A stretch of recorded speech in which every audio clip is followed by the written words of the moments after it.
Bora lá então. Bora. Bom, Qual o tema de tema, hoje? live número 116 e o tema de hoje é 5 medos de um desenvolvedor Salesforce. Tema um pouco É, para dar uma cutucada aí, né?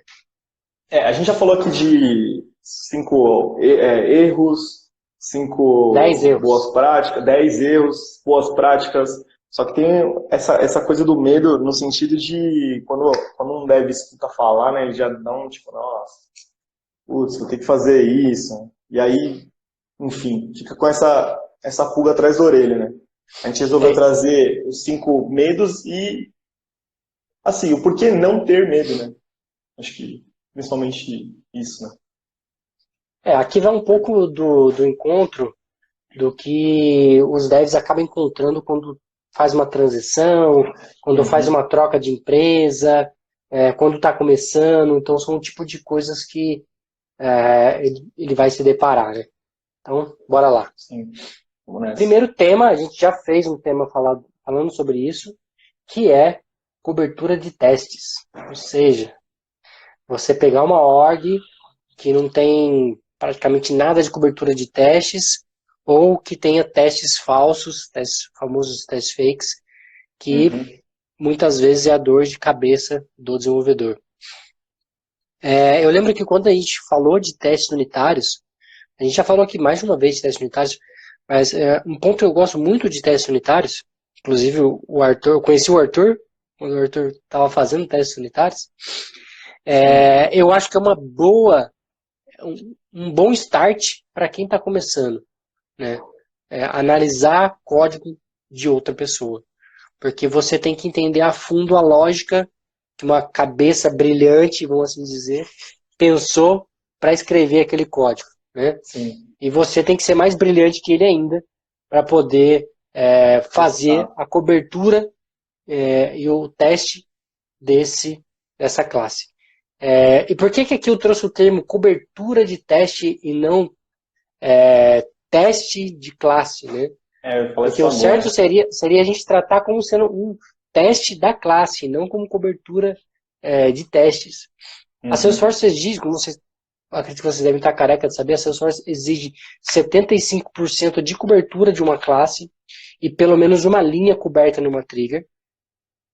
Mas o ponto é que vou ser bem alto, vou chutar bem alto aqui, pelo menos 96% dos projetos, para não dizer muito mais, não tem classe de testes efetivas, ou seja, o teste não vem primeiro do que a classe, tá?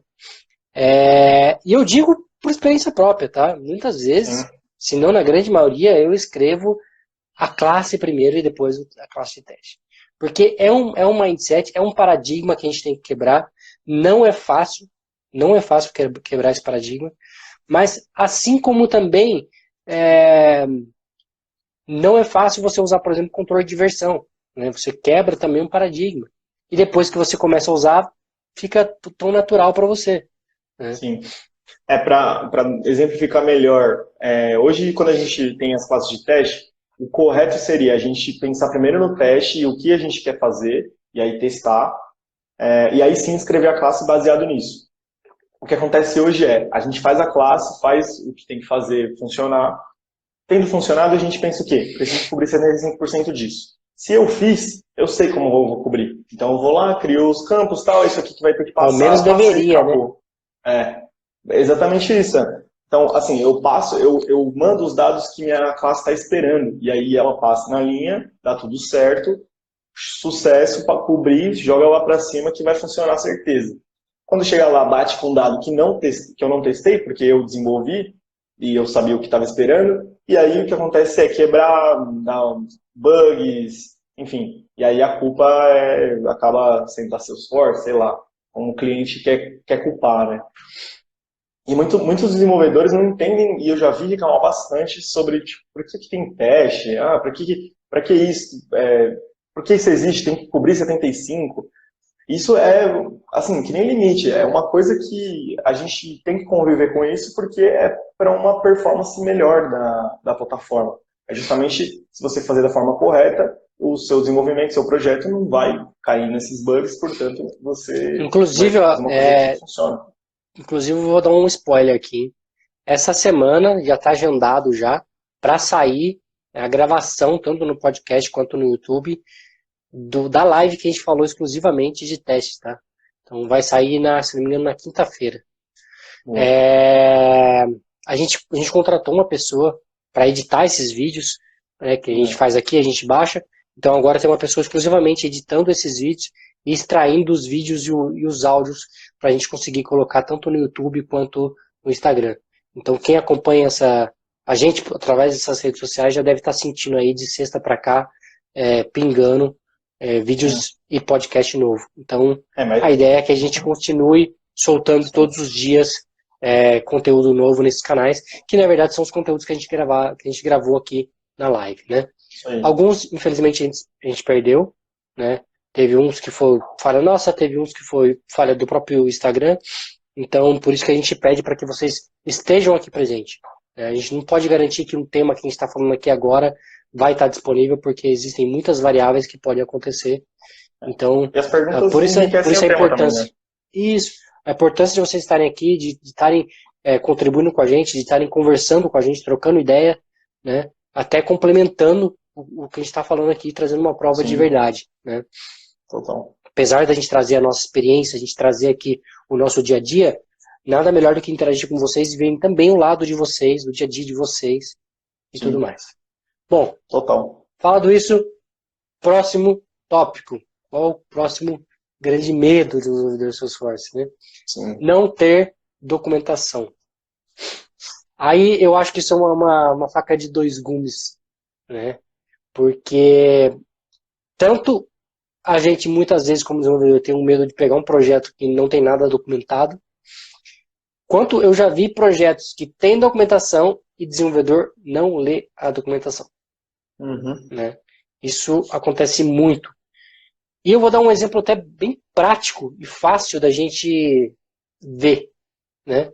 A pessoa está com um problema num componente do Lightning ou numa biblioteca.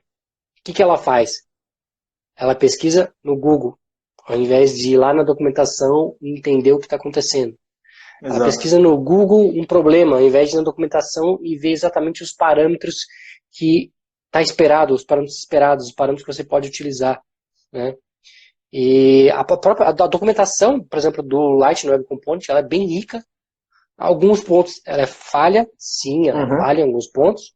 Não vou dizer que ela é perfeita, mas ela é rica. Né? Dá para você ler uma documentação e solucionar muitos problemas que, a priori, um dev vai buscar primeiro no Google antes de olhar a documentação. Então, por isso que eu falo que é uma faca de dois gumes, porque quando a gente tem acesso a essa documentação, a gente não usa, e quando a gente não tem, a gente reclama que não tem. Então, um ponto aí é, primeiro, parar de reclamar que não tem. Né?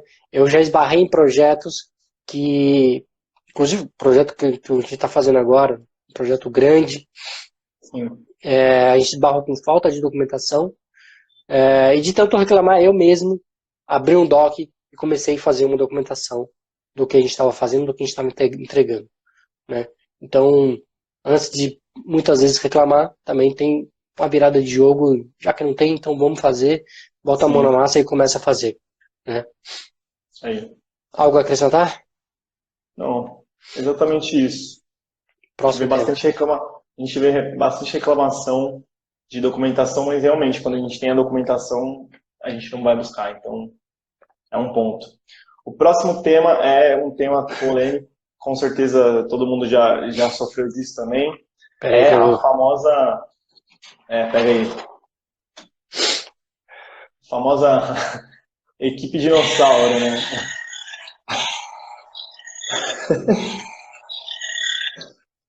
Muitas vezes a gente tem um cara desse no time, né? Sim. Um cara que o bracinho é curto, não consegue coçar as costas. Muitas vezes ele não consegue sequer pesquisar no Google. Ou sequer abrir o link da documentação. Né? Eu tenho para mim que assim, isso acontece muito, com certeza, mas eu não acho que é um problema que tenha como você, como desenvolvedor, lutar contra. Porque o cara só está prejudicando ele mesmo. Isso todo mundo sabe, ele está prejudicando ele mesmo. De não correr atrás, de não aprender, de não evoluir. Isso, na minha opinião, isso sempre vai ser cobrado, alguma hora vai ser cobrado. E isso não vai funcionar durante muito tempo. Mas, o que eu faço nesses casos é pegar e fazer, cara, e não esperar nada dessa pessoa. Porque se você já sabe que vai passar por isso, você vai passar a coisa para justamente ter que reclamar e tudo mais. Então, eu já evito não passando. Eu acho que o melhor cenário, né, quando a gente encontra um bracinho no time, e eu vou dizer para vocês que 90% das vezes a gente vai encontrar bracinho no time, né? Às vezes em posições inferiores, às vezes em posições iguais, às vezes em posições superiores, tá? Isso é normal, mas eu acho que nesse ponto, eu vou falar como eu faço. Dê o seu melhor.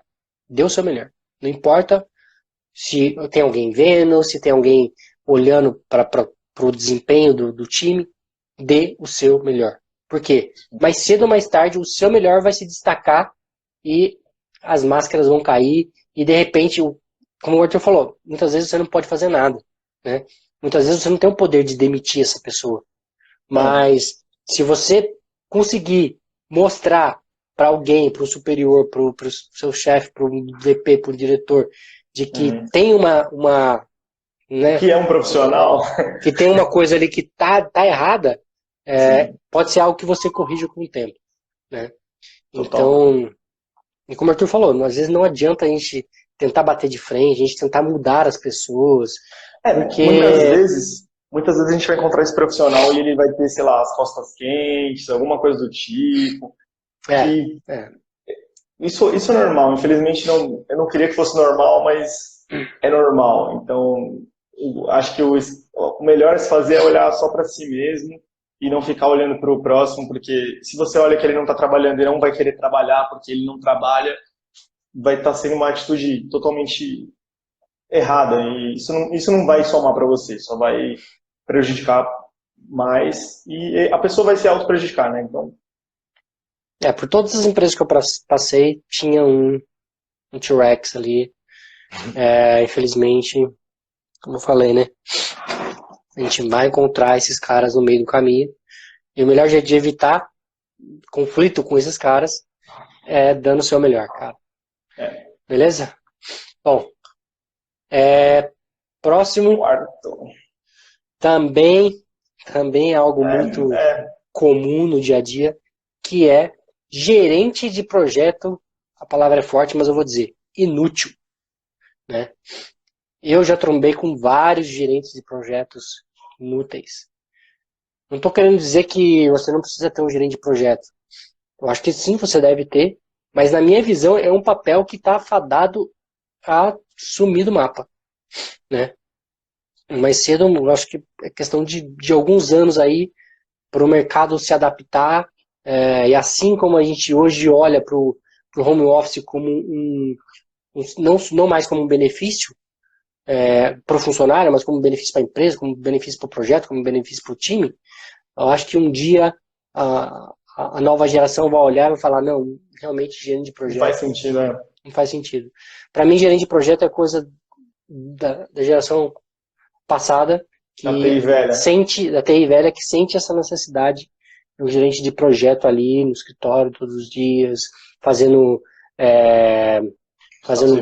status report, fazendo planilha de Excel, fazendo PPT bonito e não agregando nada.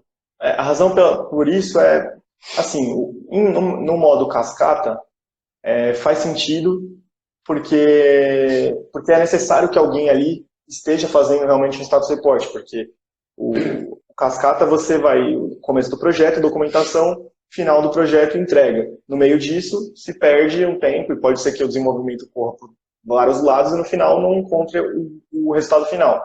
Por isso é sim necessário, eu acho que no método cascata, um gerente de projeto. Mas quando a gente vai para o Agile e coloca bem o método bem feito, um dailies, planning, review, tudo certo, fica todo mundo sempre na mesma página, inclusive o cliente. Então, acaba que, me corrija se eu estiver errado, o PO da empresa acaba sendo meio que o gerente de projeto, entre aspas. Porque ele vai ter todo o projeto, ele vai passar para a empresa e o time vai continuar fazendo. Se ele tiver alguma dúvida, ele fala com o time, ou com o líder técnico, ou com o arquiteto. Se ele não tiver dúvida, segue o baile, e às vezes ele vai resolvendo os conflitos. Então, realmente esse papel, quando você vai para o método Agile, não faz muito sentido. É um cara que senta e escuta, e acabou.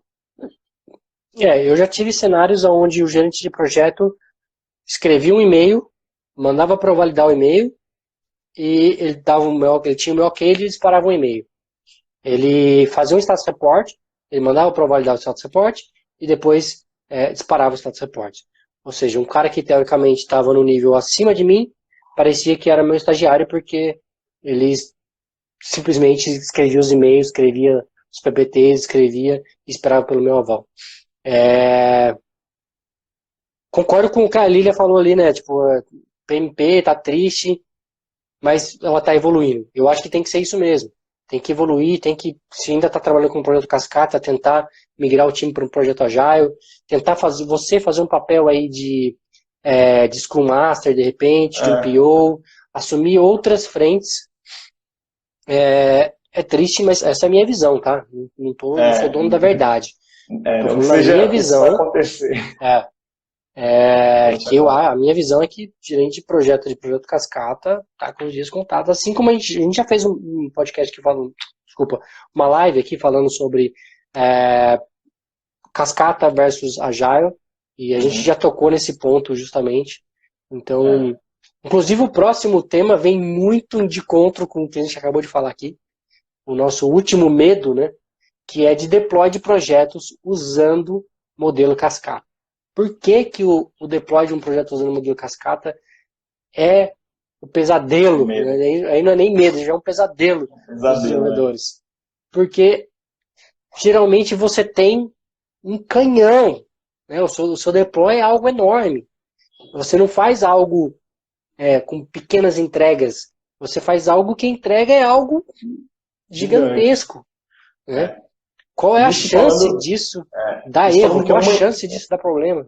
Falando de uma empresa, né? Vamos supor que o cliente tem uma empresa desenvolvendo. Agora, quando você vai para o cenário real, que são duas consultorias, fazendo 2 projetos cascata e jogando isso junto, é um caos total. Exatamente. É um caos então, a minha solução para esse ponto, de novo, é não usar cascata, tentar fazer um híbrido se a sua empresa não se adapta ao modelo Agile, e eu já ouvi gente falando isso, embora eu não consiga imaginar como isso é possível. Eu já ouvi PO falando que o time não estava maduro para trabalhar com Agile.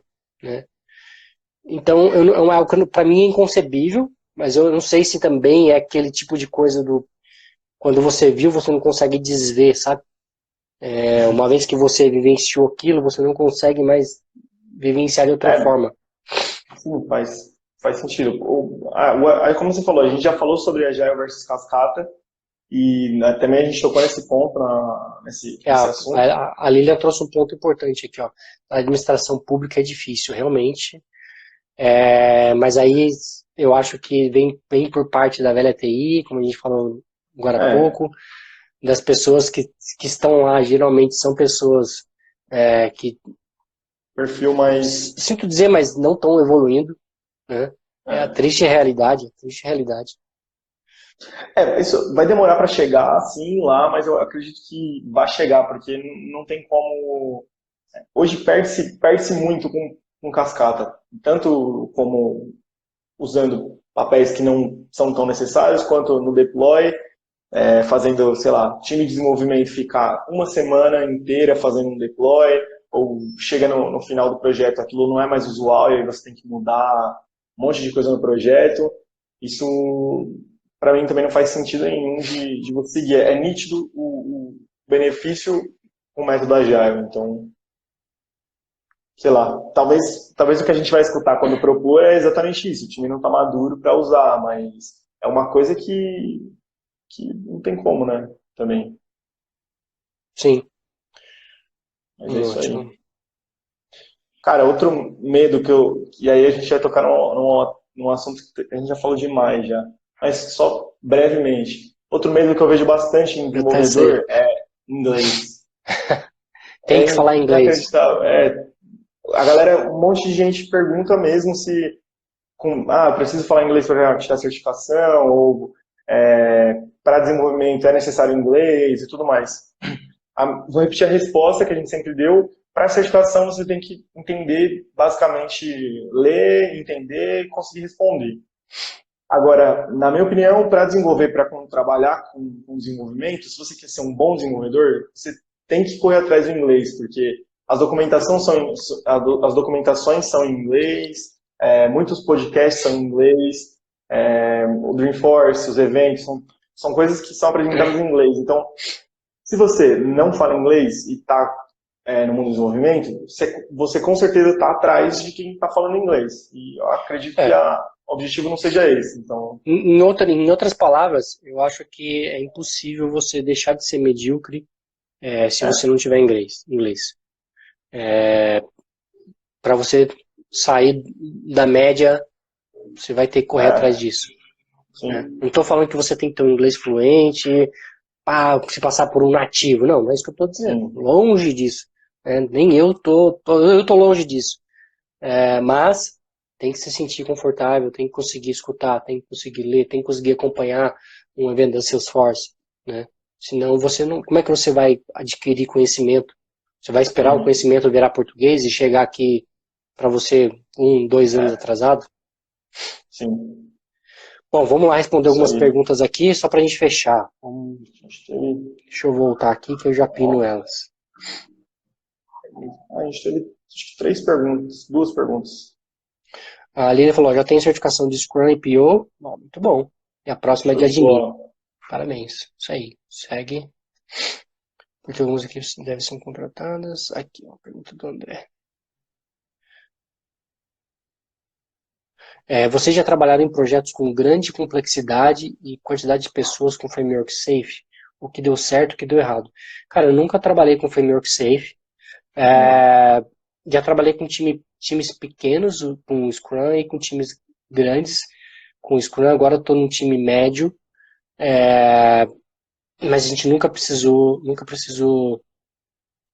fazer um scale dentro do Agile, né? Mas eu acho que isso está por vir. Eu É acho uma que maturidade que vai chegar, né? vai chegar. O nosso time vai crescer muito o ano que vem, então a gente vai ter que olhar para isso. Então provavelmente o ano que vem a gente vai ir falando sobre isso aqui. Tá? Mas nesse momento eu não tenho muito a acrescentar, não. Infelizmente. Com base em termos, eu vou aqui, mas vou mandar. Vocês acham que Salesforce teria uma maior penetração no mercado brasileiro se tivesse material em português BR? Difícil essa. Eu acho, falando aqui, eu acho que é meio. Não sei se é forte isso, mas eu acho que é meio que não é válido. Vamos colocar assim, não é interessante para Salesforce. Quer dizer, é interessante, mas não é uma prioridade eles fazerem material em português. Justamente porque quando você coloca em português, as traduções são péssimas. Não tem como você ligar uma coisa na outra. Então, eles já tentaram fazer uma prova em português, já teve essa prova em português, e eles resolveram tirar por reclamação de tradução. Uhum. Então, é difícil você manter atualizado, é difícil você ter uma tradução fiel. Eu acho que nesse ponto é ir atrás de conteúdos gerados fora do mundo Salesforce. Né? Sim. A gente tem tentado gerar lives aqui todos os dias, podcast, tá indo agora podcast para o YouTube, a gente tem gerado posts no blog. Eu acho que essa iniciativa ela tende a vir mais do mundo externo Salesforce do que do mundo Salesforce. Mas o Trailhead em português, ele é rico, ele é bem rico até, comparado com outras plataformas, né? Quando você pega, por exemplo, linguagens como .NET, linguagens como Ruby Rails, esses caras também não têm um material forte em português e nem por isso eles estão para baixo de todo mundo, né? Java, você também não tem muita coisa em Java além do que a comunidade gera, tá? Entenda isso. Quando eu estou falando de material, eu estou falando de material gerado pelas próprias organizações. Mas eu acho que o público que usa, ou seja, os usuários tendem a gerar mais material em português do que a própria Salesforce. Inclusive, esse foi o motivo da gente iniciar o blog. Exatamente. Né? Pela falta de conteúdo em português que a gente começou o blog. Se a Salesforce fosse rica em material em português, não faria sentido a gente ter um blog. Né? Então, a gente... O ponto é que pra gente o melhor dos mundos seria o conteúdo, é o que a gente tenta fazer, né? O conteúdo em português com as nomenclaturas em inglês, porque faz sentido pra gente. Então, eu acredito que, agora respondendo a pergunta sobre a penetração no mercado, aumentar o mercado, eu acho que independe de linguagem, acho que vai crescer e continuar crescendo. Sem inglês, sem português. E as pessoas vão acabar tendo que correr atrás do inglês para poder chegar lá. E, na verdade, isso já acontece hoje, né? É justamente o cenário que a gente vê. Quando o Arthur trouxe aqui o sexto tema aqui, que é a questão do inglês, é justamente isso. Né? É de pessoas que têm essa dificuldade e têm que correr atrás porque não consegue acesso a um conteúdo, não consegue participar de algum evento, webinário, etc. Né? Não sei se é o seu caso, mas a dica nesse ponto para todo mundo é corre atrás de inglês. Né? Mesmo que seja um passinho por dia, mas vai correndo atrás, porque dificilmente você vai ter 100% do Trailhead, por exemplo, traduzido para português. Porque são muitas badges novas constantemente. Então, eles não têm time para tudo isso.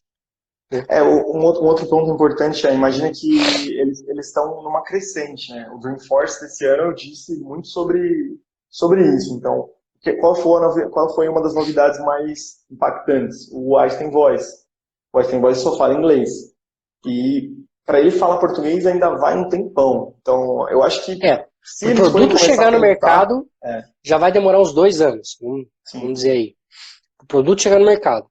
E quando chegar, a falar o nosso idioma já vai mais aí uns 2 anos. Sim, eu acho que se eles fossem priorizar a questão da linguagem, eles vão priorizar nos produtos, não no material em si, acredito eu. Em 2005, a primeira versão do Openbook foi traduzida pelo povo de Minas. Hoje existe a versão em português lançada simultaneamente. Imagino que em algum momento isso vai passar para Salesforce. Salesforce, o Carlos mandou, Salesforce.org vai lançar material de arquiteto em português. Tá aí uma boa dica.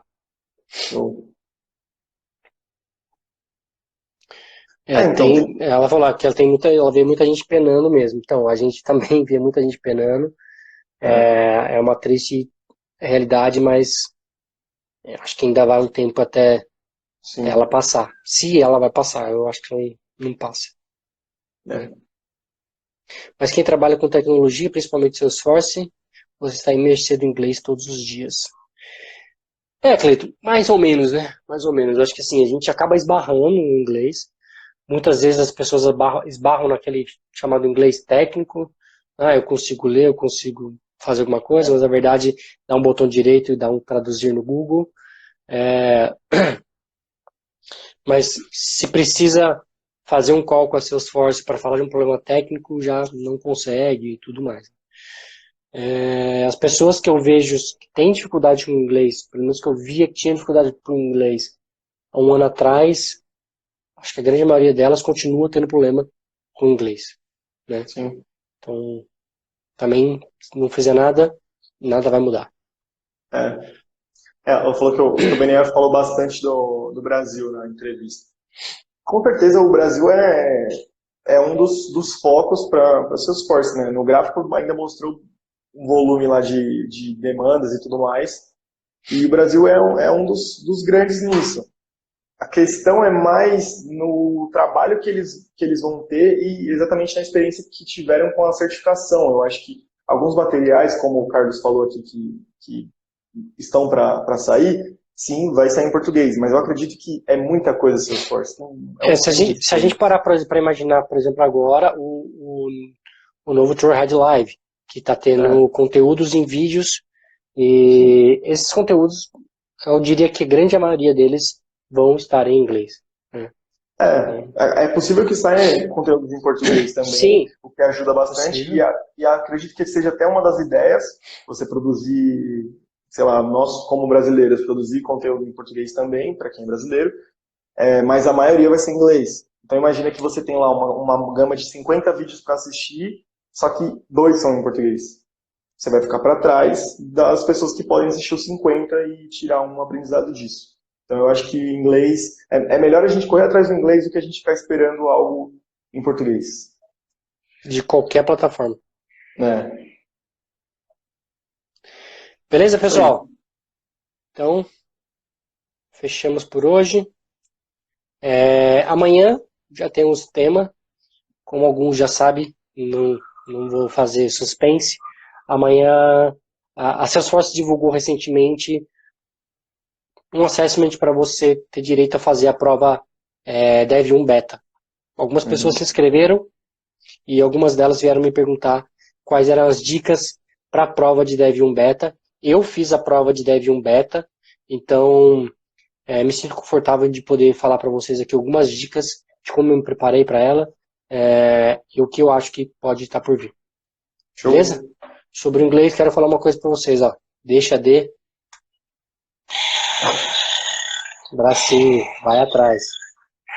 Abraço, galera. Tchau, tchau. Falou, galera.